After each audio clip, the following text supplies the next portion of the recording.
নমস্কার, আমার ইউটিউব ফ্যামিলির সকল সদস্যকে জানাই পয়লা বৈশাখের প্রীতি ও শুভেচ্ছা আর অনেক অনেক ভালোবাসা।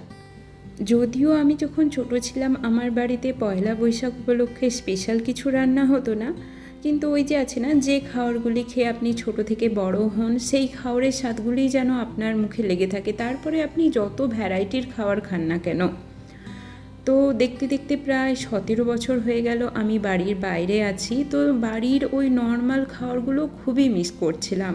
আর আজ যেহেতু পয়লা বৈশাখ আর রবিবারও পড়েছে, তাই ভাবলাম যে কিছু টিপিক্যাল বাঙালি খাবার রান্না করা যাক। ওই যে আছে না, মানে ডাল, মাছ ভাজা, শাক ভাজা, বড়ি ভাজা, ভাত, তো সেগুলোই করেছিলাম। আর অনেক দিন পরে এই খাবারগুলো খেয়ে সত্যিই খুবই ভালো লাগছিল, মানে আমি তৃপ্তি ভরে খেয়েছিলাম।